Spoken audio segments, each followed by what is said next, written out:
Assalamualaikum warahmatullahi wabarakatuh. Bismillah walhamdulillah wassalatu wassalamu ala rasulillah wa ala alihi wa sahbihi ajma'in. Subhanaka la ilma lana illa ma'alamtana innaka antal alimul hakim. Dalam Al-Quran salah satu kisah yang banyak Allah ulang, yaitu kisah tentang Bani Israel. Siapakah Bani Israel dan apa kaitan Bani Israel dengan Israel itu sendiri dan juga dengan Yahudi dan Zionis?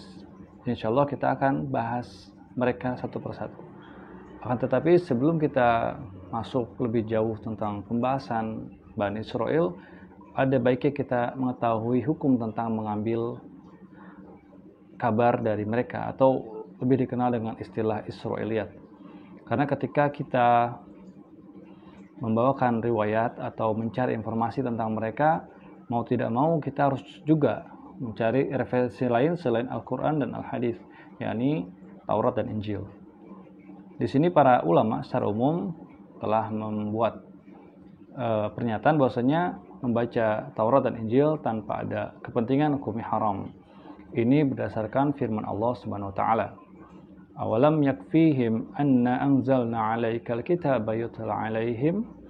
Apakah mereka tidak cukup bahwasanya kami telah turunkan kepada engkau wahai Muhammad kitab, yaitu Al-Quran, yutla 'alaihim, dan dibacakan pada mereka. Jadi maksudnya kita tidak perlu lagi mencari rujukan lain, referensi lain dari Taurat ataupun Injil, karena Al-Quran sudah cukup bagi kita. Di sana ada kisah para nabi dan rasul dan juga kisah umat-umat terdahulu. Kemudian juga dalam ayat lain Allah Ta'ala berfirman, فَوَيْلُ لِلَّذِينَ يَكْتُبُونَ الْكِتَابَ بِأَيْدِيهِمْ ثُمَّ يَقُولُونَ هَذَا مِنْ عِنْدِ اللَّهِ لِيَشْتَرُوا بِهِ ثَمَنًا قَلِيلًا. Celakalah bagi mereka yang telah menulis Alkitab dengan tangan-tangan mereka, kemudian mereka nyatakan هَذَا مِنْ عِنْدِ اللَّهِ, ini dari Allah atau dari sisi Allah. لِيَشْتَرُوا بِهِ ثَمَنًا قَلِيلًا, hanya untuk mendapatkan keuntungan dunia yang sedikit. وَوَيْلٌ لَهُمْ مِمَّا كَتَبَتْ أَيْدِيهِمْ وَوَيْلٌ لَهُمْ مِمَّا يَكْسِبُونَ. Dan celakalah bagi mereka, tangan-tangan mereka yang telah menulis kitab tersebut. Wawailul lahum mimma yaksibun, dan celaka bagi mereka dari apa yang telah mereka perbuat. Ini menandakan Taurat dan Injil yang ada sekarang di Yahudi dan Nasrani telah didistorsi dan telah dirubah isinya. Oleh karena itu, ketika kita meriwayatkan atau membaca, khawatir kita akan terpengaruh atau akan merusak akidah kita. Para ulama mengatakan syubhat qattafatun wal qulub dha'ifatun. Syubhat itu menyambar-nyambar, sementara hati kita itu lemah. Oleh karena itu para ulama membatasi dan melarang kita untuk membaca Taurat dan Injil berdasarkan kekhawatiran ini. Selain itu, dalam sebuah hadis dari Jabir ibn Abdullah, anna Umar ibn Khattab radhiyallahu anhu ata Nabiy sallallahu alaihi wasallam. Jabir meriwayatkan bahwasanya Umar pernah mendatangi Nabi SAW di kitabin asabahu min ba'di ahli al-kutub, dengan membawa sebuah kitab, sebuah buku yang beliau peroleh dari sebagian ahli kitab. Faqara'ahu Nabi SAW, kemudian Umar membacakan buku tersebut di hadapan Nabi. Faghadiba, maka Nabi pun marah. Faqala, kemudian Nabi mengatakan kepada Umar, amutahawikuna fiha ya ibn al-Khattab, apakah engkau termasuk orang yang bimbang wahai putra al-Khattab?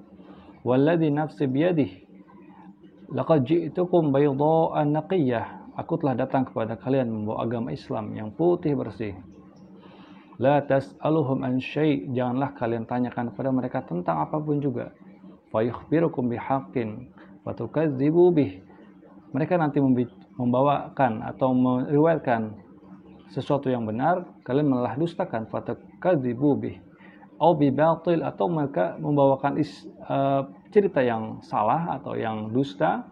Fatusaddiqu bih, justru kalian malah benarkan. Kemudian beliau melanjutkan, walladzi nafsi biyadihi law anna Musa kana hayyan ma wasi'ahu illa ayatba'ani, andai saja Musa alaihissalam masih hidup di zaman beliau, maksudnya la ma wasi'ahu illa ayat ba'ani, maka tidak ada jalan baginya kecuali mengikuti aku. Jadi jangankan kitab Taurat, jangankan Injil, nabinya sekalipun ketika ada di zaman sekarang, zaman Nabi Muhammad SAW, itu tidak boleh membuat syariat baru atau menggunakan syariat Musa sendiri, ya, tetap harus mengikuti syariat Nabi Muhammad SAW. Kemudian dalam sebuah asar, Ibnu Abbas pun pernah mengatakan, wallahi ma ra'aitu rajulan minhum, ma ra'aitu minhum rajulan yas'alukum anil ladzi unzila ilaikum. Dan aku, kata Ibnu Abbas, demi Allah, aku tidak pernah melihat seorang pun dari mereka yang pernah bertanya tentang agama kalian atau tentang sesuatu yang diturunkan kepada kalian. Jadi mereka pun, Yahudi dan Nasrani, tidak pernah kepo dengan agama kita. Lalu mengapa kita harus kepo dengan agama mereka? Jadi intinya ya secara umum diharamkan. Akan tetapi ketika memang ada kepentingan, ada keperluan kita membawakan riwayat Israiliyat, maka di sini para ulama menjelaskan dalam kitab Mausu'ah Al-Fiqhiyah Al-Kuwaitiyah jilid 34 halaman 189. Wa naqala Ibnu Hajar fi Fathil Bari, Ibnu Hajar menukil, mengutip dalam kitab Fathil Bari an Syekh Badruddin Az-Zarkashi, dari Syekh Badruddin Az-Zarkashi annahu qala, beliau mengatakan, ightara ba'dul mutaakhirin, sebagian orang-orang belakang ini tertipu, terkecoh, fara'a jawaza mutala'ati Taurah, mereka memandang bolehnya membaca Taurat. Lianna tahrifa fil ma'na faqat, karena menurut mereka ini tahrif, distorsi cuma ada pada maknanya. Faqala Zarkashi mengatakan, hada qaulun batil, ini pendapat yang salah, yang keliru. Wala khilaf annahum harrafu wa baddalu, dan tidak ada silang pendapat antara para ulama bahwasanya Yahudi dan Nasrani telah merubah, telah mentabdil, ya, menambah dan mengurangi Taurat. Wal ishtighal binadhariha wa kitabatiha la yajuzu bil ijma', sementara sibuk membacanya, menelitinya, menulisnya tidak dibolehkan berdasarkan ijma' ulama. Waqad ghadiba Nabi sallallahu alaihi wasallam hina ra'a Umar radhiyallahu anhu sahifatan laha, dan Rasulullah pun pernah marah ketika melihat Umar membawa selembar, sebuah buku yang terdapat Taurat dalam buku tersebut, fiha syai'un minat Taurah. Jadi dalam lembaran tersebut, dalam buku tersebut ada Tauratnya. Ila akhiril hadis, kata beliau. Walaula annahu ma'siyatun ma ghadiba Nabi sallallahu alaihi wasallam. Andai saja hal tersebut yang dilakukan Umar itu bukan maksiat, maka Rasulullah pun tidak akan marah. Kemudian beliau melanjutkan, wa ba'da an zakara Ibnu Hajar, ketika Ibnu Hajar menjelaskan panjang lebar riwayatin muta'adidah, riwayat yang banyak, li hadis bituruqin mutakhalifatin, dari hadis tersebut dengan jalur yang berbeda-beda. Qala, Ibnu Hajar mengatakan, waladhi yadhharu anna karahiyata dzalika litanzih la litahrim. Makruhnya hal tersebut itu litanzih, ya. Makruh yang mendekati kebolehan. La litahrim, bukan makruh yang mendekati kepada keharaman. Summa qala, kemudian Ibnu Hajar mengatakan, wal aula fi hadhil mas'alah at-tafruqah. Yang lebih utama dalam masalah ini adalah tafruqah, memisahkan bainama lam yatamakkan wa yasiru minar rasikhin, bagi antara orang yang belum mumpuni, wa yasiru minar rasikhin, dan termasuk orang yang mantap keimanannya fil iman, fala yajuzu lahu an-nadhar fi syai' min dzalika bi khilafir rasikh, maka tidak boleh bagi orang ini melihat atau membaca Taurat. Bi khilafir rasikh fa yajuzu lahu, berbeda dengan orang yang sudah rasikh, yang sudah mantap keimanannya, maka dia boleh membaca Taurat. Wala siyama 'inda al-ihtiyaj ila rad 'ala al-mukhalif, apalagi ketika memang ada kepentingan, yaitu untuk membantah, untuk menyanggah orang-orang yang menentang. Kemudian wa yadullu 'ala dzalika naqlu a'immah qadiman wa hadisan min at-Taurah, dan diperkuat dengan ulama, para imam yang baik dahulu ataupun sekarang yang mengutip dari kitab Taurat. Ya, kita lihat bisa lihat dari zamannya Imam Ibnu Hazm, Ibnu Qayyim, Ibnu Taimiyah, mereka banyak meriwayatkan dari Taurat. Bahkan para imam ahli tafsir, dalam tafsir mereka banyak mereka cantumkan Israiliyat, ya, untuk menambahkan referensi. Wa ilzamuhum al-yahuda bitasdiq bi Muhammadin sallallahu alaihi wasallam, dan membungkam Yahudi dengan kenabian Muhammad sallallahu alaihi wasallam, bima yastakhrijunahu min kitabihim, dari apa yang mereka telah dapatkan dari kitab mereka. Walaula i'tiqaduhum jawazan nadhar fihi lama fa'aluhu wa tawaradu alaih. Seandainya mereka berkeyakinan tidak bolehnya mengambil Taurat, membaca Taurat, maka hal tersebut tidak akan mereka lakukan. Wa ghadabun Rasul sallallahu alaihi wasallam la yadul ala tahrim, dan marahnya Rasulullah itu tidak berarti Rasulullah hal tersebut haram. Fa innahu sallallahu alaihi wasallam qad yaghdab min fi'lil makruh. Karena Rasulullah itu terkadang marah hanya karena perbuatan yang makruh. Wa man fa'ala ma huwa khilaful aula. Dan orang yang melakukan sesuatu yang khilaful aula, yaitu menyelisihi yang lebih utama atau kurang pantas.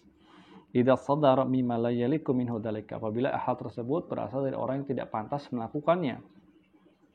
Ka ghadabihi ala tatwil Mu'ad salat as-subh, seperti marahnya beliau kepada Mu'ad yang memperlama bacaan salat subuh. Wa qad yaghdab mimman yaqa'u fihi taqsir fi fahmil amril wadih, dan Rasul pernah marah kepada seseorang yang tidak bisa memahami perkara yang jelas. Mithul ladzi yas'alu an luqtatil ibil, seperti orang yang menanyakan tentang unta yang hilang. Beliau pernah marah. Nah, jadi di sini memberikan perincian ya. Ketika memang orang kita ini belum mampu, keimanannya belum mantap, maka kita tidak boleh membaca Taurat dan Injil. Tetapi ketika sudah mumpuni keilmuan dan iman sudah mantap, apalagi kita perlu untuk membantah itu, maka dibolehkan membaca Taurat atau kitab ya, ahlul kitab. Kemudian ini juga diperkuat dengan hadis Ali Nabi sallallahu alaihi wasallam annahu qala ballighu anni walau ayah, sampaikan dariku walaupun hanya satu ayat.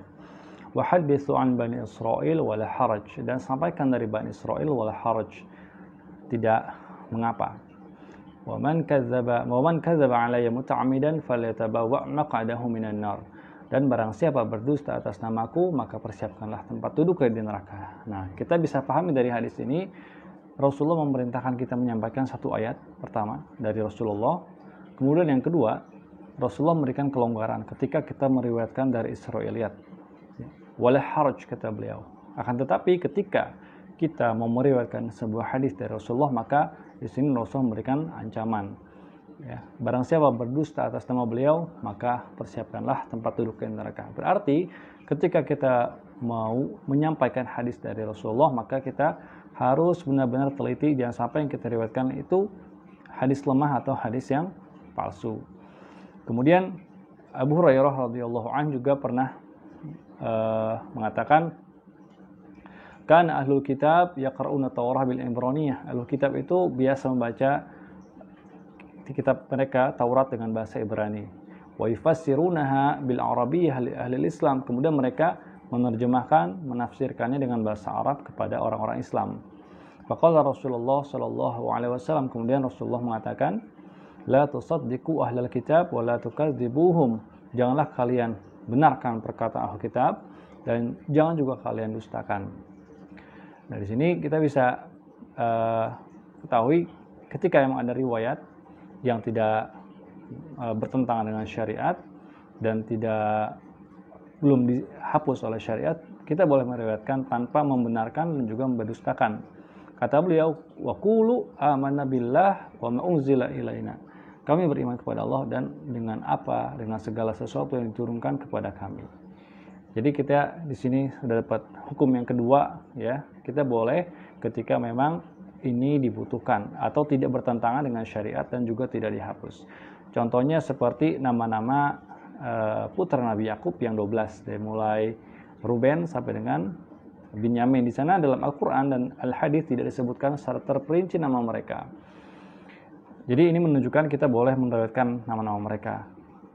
Kemudian yang terakhir, setelah kita pahami tentang bolehnya meriwayatkan Israiliyat dengan syarat yang sudah disebutkan, yang terakhir ketika kita melihat atau membaca dalam sebuah kitab Taurat atau Injil, sebuah riwayat, ayat yang bertentangan dengan akidah kita, Ahlussunnah wal Jamaah misalnya, maka ini tidak boleh kita terima. Atau kalau kita mau meriwayatkan, maka kita harus jelaskan kesalahannya atau kebatilan riwayat tersebut. Sebagaimana kita jumpai dalam kitab Bereshit, kitab Kejadian pasal 2 ayat 2. Di sana ada ayat yang berbunyi, wa ikhal Elohim bayom hashbi'i melakto ashir aso.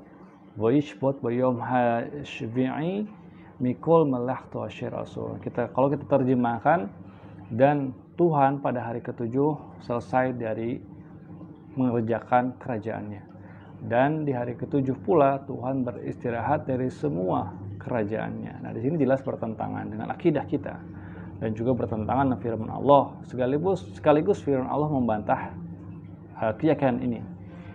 Dalam surat Allah Ta'ala berfirman, "Walaqad khalaqnas samawati wal arda wa ma bainahuma fi sittati ayyam wa ma massanna min lughub." Jadi di sini kami telah ciptakan langit dan bumi beserta isinya fi sittati ayyam selama 6 hari. Wa ma massanna min lughub, dan kami tidak terkena rasa lelah dan juga letih. Demikian, insyaallah pada video berikutnya kita akan bahas tentang Semit. Siapakah Semit dan apa hubungan dengan Bani Israel? Demikian, Assalamualaikum warahmatullahi wabarakatuh.